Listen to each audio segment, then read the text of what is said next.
What's good, yo? Welcome back to a brand new episode of the weirdest and cringiest videos from all over the internet. Without further ado, let's get to the video. Hope you enjoy this one. Disturbing facts you wish you didn't know. Walt Disney was an FBI informant. The FBI tasked him with watching Hollywood actors, writers, producers, and so on. Tomato sauce can contain up to 30 fly eggs per 100 grams. On top of that, cocoa beans can contain 10 milligrams of rodent poop per pound. And that is okay according to the FDA.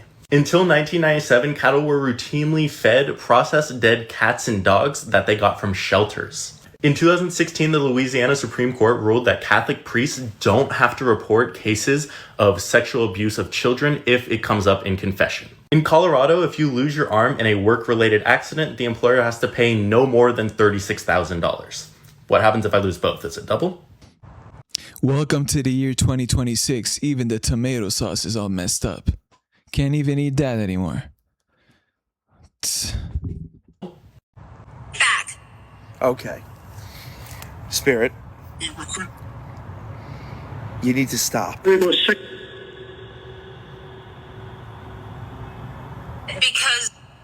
Because calling somebody fat isn't nice.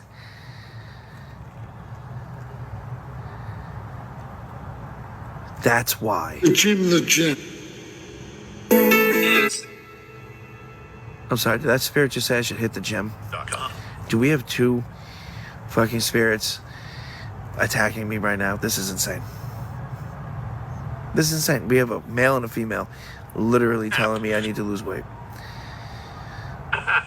Oh, okay. Laugh. Yeah. Laugh it up. That's cool. Why not? I'll take it. Maybe you're right. Maybe you're wrong. Ooh, wait.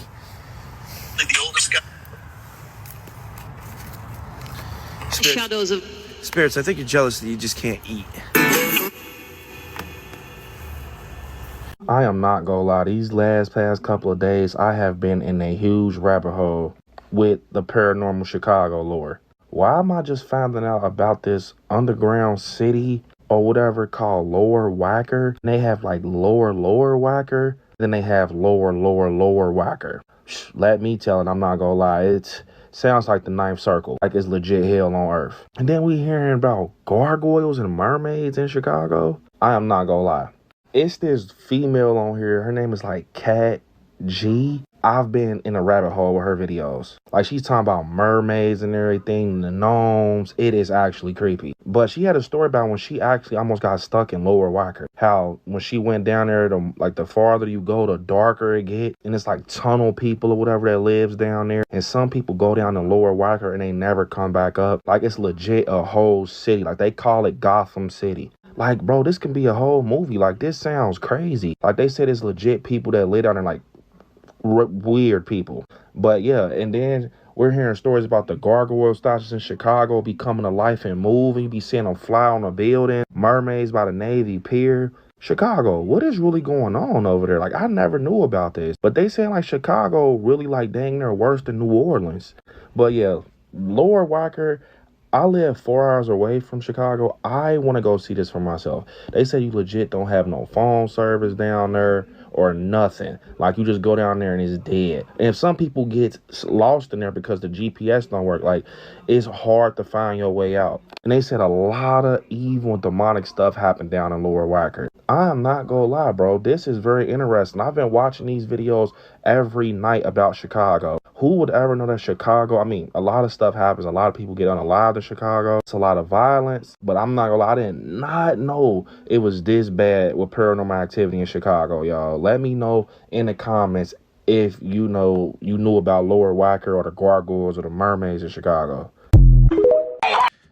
First of all, we all know that Chicago is like literally the worst city in the United States. And I'm not saying this to try to, be disrespectful to people from there, but it's a known fact. It's very violent and a bad place for you to be at. So why are you this surprised that there's mermaids underneath it?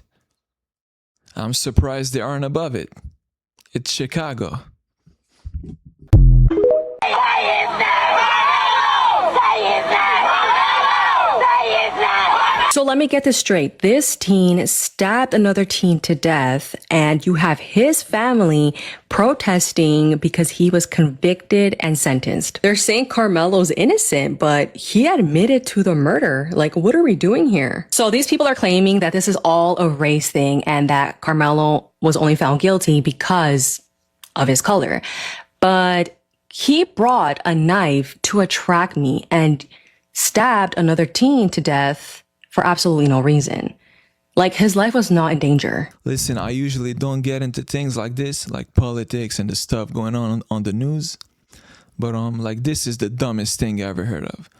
And listen, I'm a mixed race person myself, so I can speak about this. This is the dumbest thing I ever heard. I mean, people are crying on the streets, making TikToks 24/7, like he's the one who passed away and lost his life. He unalived somebody's kid over the dumbest thing ever. And you're defending him like he's the victim? Man, you TikTokers are pathetic. And please let me know how y'all feel personally about this thing. Or about Anthony specifically, because I don't like him. Unaliving someone over some petty stuff and playing the role of the victim. And didn't his family raise over $1 million for murdering somebody else's son?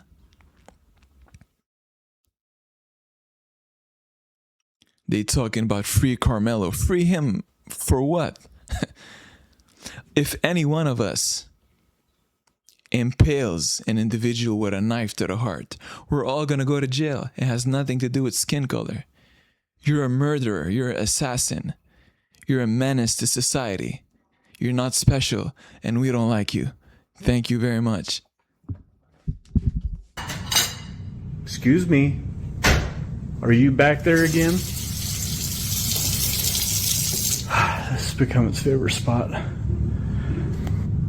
Now, and there he is. Okay, that's enough water, please. Okay. Everyone can see you in their reflection, bud. Everyone can see you in their reflection. And it's gone.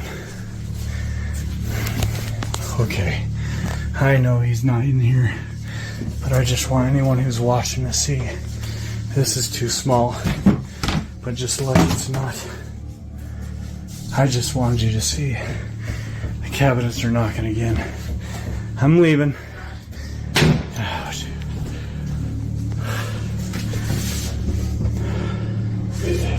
That's enough for today.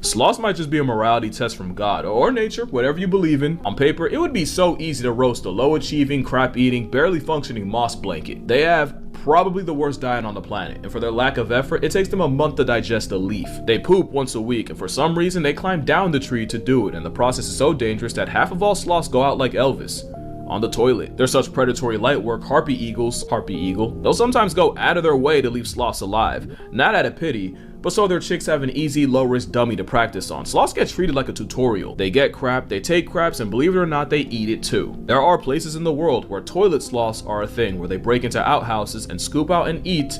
Yeah, I'ma stop right there. Also, wet sloth. So with all that, why should you even care about sloths? Well, one, but also, they just might save your life one day. Scientists found that the fur of Costa Rican sloths have an entire ecosystem. It's like an algae moss trailer park, and in it are antibiotic producing bacteria. And it's possible these strains can be used to treat malaria, Chagas disease, and maybe even breast cancer. It might also be why sloths almost never seem to get infections. They can get deep fried on power lines, hanging onto life by a thread, but no infection. That's a big deal because scientists are scared that by 2050, people becoming resistant to antibiotics could lead to 10 million deaths a year. So imagine if the same sloth you treated as a filler character ends up being the answer. Mind you, it'd have to be wild sloths too, not the ones in zoos. But yeah, shout out to Costa Rica, the people, and of course the animals. The government, is low-key, high-key trying to destroy it all. So yeah, the more you know. Also, if you do go, please, ecotourism. Support the locals. Don't give the government more excuses to, yeah, the more you know.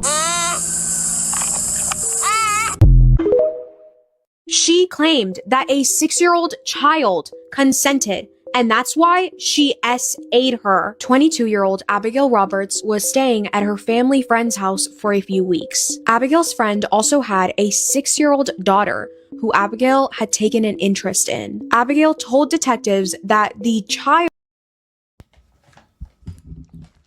Excuse me for pausing, but I don't need to watch the whole thing for me to comment. I think I'm gonna comment right now. Jail, and jail forever, because it is very well deserved indeed.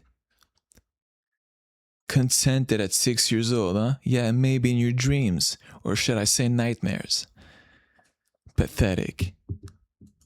asked to perform certain inappropriate acts because she wanted to be a pole dancer when she grew up. Abigail admitted to inappropriately touching and engaging in S acts with the 6-year-old little girl. Abigail used her phone to take 10 videos and 30 pictures while she was S-ing this little girl. Abigail had also shared these inappropriate videos and photos with at least one other person. When an investigator asked Abigail if she understood that a 6-year-old child is legally unable to give consent, Abigail reportedly responded, no. The images and details in this case are so graphic and disturbing that the inmates in the courtroom that were there for unrelated hearings were moved to tears. As of right now, Abigail has not been sentenced yet because her case is still in the early stages following her arrest in April of 2026. This case absolutely just broke my heart, and I cannot imagine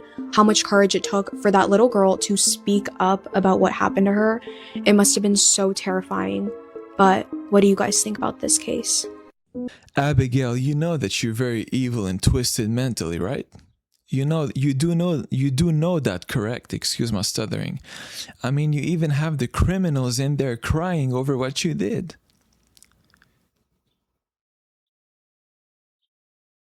You know how bad this is? The inmates are crying because of the crimes you committed. You're something else, Abigail. Jail forever.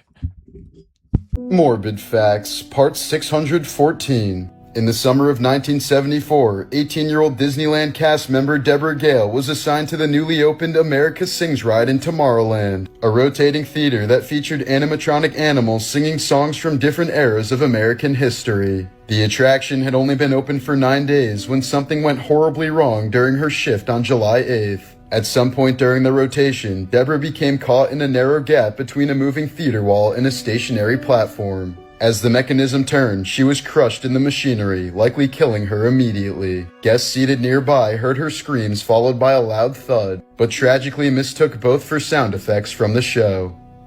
In 2009, a member of Al-Qaeda attempted to assassinate Saudi Prince Mohammed bin Nayef by hiding a pound of explosives inside his anus, an unprecedented tactic at the time. Disguised as a remorseful militant surrendering during Ramadan, the terrorist was allowed close access to the prince and even passed through metal detectors without detection. Once face to face, he detonated the device, but his own body absorbed most of the blast, killing him instantly while only slightly injuring the startled prince.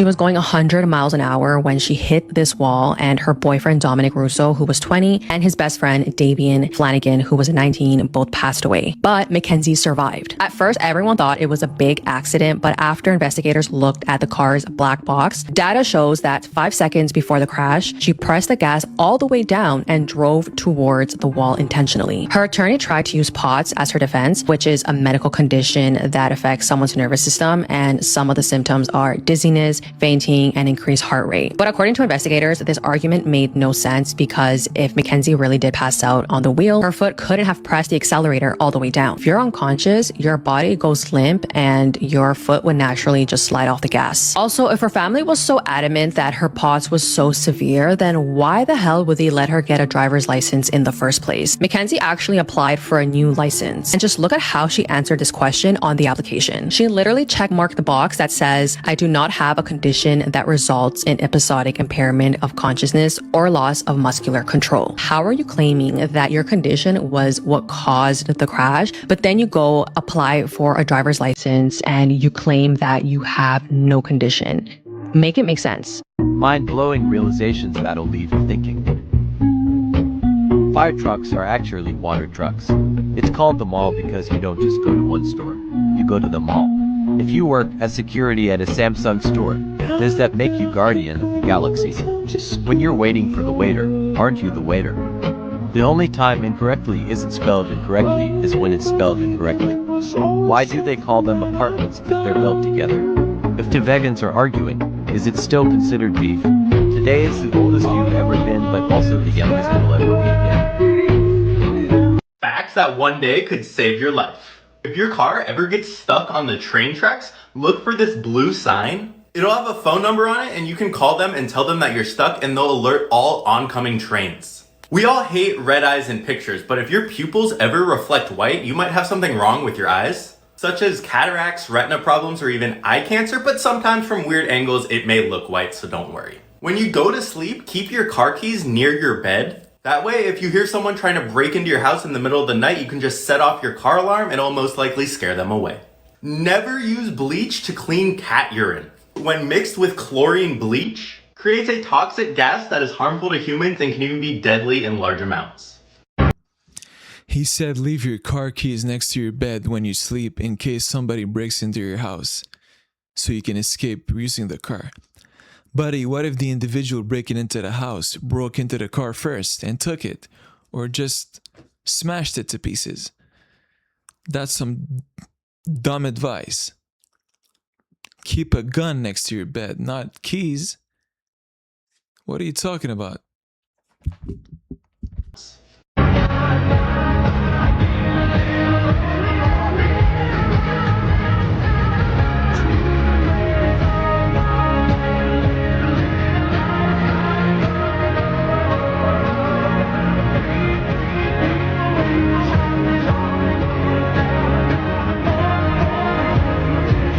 How to survive Snake Island. Oh, that's easy. Just don't go. For those of you who don't know, Snake Island is an island that's about 100 miles off the coast of Brazil. And they call it Snake Island because it's inhabited by only snakes, specifically by the golden lancehead. It's one of the most aggressive and venomous snakes on the entire planet, with a striking speed so fast that scientists say you can't see it with the human eye. Oh, but it gets worse. There's so many of these snakes on the island that it's believed there's about 5 snakes per square meter. To put that into perspective, you'll never be more than a foot away from your funeral. It's actually so dangerous that the Brazilian government has now made it illegal to go to Snake Island. Moral of the story, don't go to an island that's inhabited strictly by venom. And as always, follow for more facts. This is in Ohio. Did you learn about it in school? Me either. You want to see some other things? This one's in Illinois. Did you learn about this one? Oklahoma, Louisiana, Georgia. You know, honestly, stop me when we get to one that you did learn about in school. This one's really cool. This one's in Iowa, Texas, Alabama, Indiana, West Virginia. This one kind of is giving me a Teletubbies vibe. No offense. It's just, look at the shape of it. I mean, anybody else? Anyway, this is North Carolina, South Carolina, Tennessee, Minnesota. I like this one. Here we have Mississippi. This one is Kentucky. And this one, I think it's Arkansas. I might be wrong about this one. But my favorite one of all, the crown jewel, Serpent Mound in Ohio. Why did we not learn about this in school? Are you kidding? Look at man for scale, okay? Look at why didn't we learn about it in school? Like, the more that I find, the angrier I get. Because what were we doing? This is amazing. This is something everybody should know exists. Did you know this existed? I found out this existed when I was in my early 20s. That's a shame. And honestly, looking at all of that really just makes me want to dive into the indigenous culture here on this land that I occupy, because everything that I've learned so far has been absolutely beautiful, and I want to know more. And it's truly a shame I didn't get to learn about it in school like I should have. But that's America. Play this paranormal game with your friends, you'll enter a trance where you may encounter shadow figures. It's said that these entities are harmful, so be warned. For this game, you'll need 2 players. One person to be the guide and the other to be the subject. The guide will sit cross-legged and the subject will lie down resting their head in their lap. To begin the trance, the guide will start gently rubbing the subject's temples and repeating the phrase, red door, yellow door, any other color door. And the subject must have their eyes closed and their arms raised. And if there are others in the room, they may chant the phrase too. As the chant continues, the subject will envision a hallway of doors. And once they start feeling themselves slipping into the trance, they may lower their arms to signal starting the game. It's important for everyone in the room to remain quiet and to take this seriously, or the game will not work. The guide will then start following the subject through what they're seeing and ask questions such as, what color doors do you see? What's in the room behind the door? And how does this room make you feel, etc. As the game goes on, be mindful of these central rules to follow. Otherwise, the subject may end up being trapped in the trance forever. The rules are simple. If you see people or figures, do not interact with them. Stay away from rooms filled with clocks, they will trap you in the game. If you see stairs, always go up, never down. A basement may lead to negative experiences. And most importantly, if you see a man in a suit, run. He is very dangerous. In case the subject is unable to awake themselves from the trance, the guide must shake them awake to end the game. Remember, you're entering your subconscious in this game, so you may experience intense feelings and emotions, and maybe even see something you wish you didn't. Follow me for more scary games. Anyways, y'all, video is now officially over. Hope you enjoyed it. I know it was a little weird, but that's what we're here for. See you in the next video. Peace out, everybody.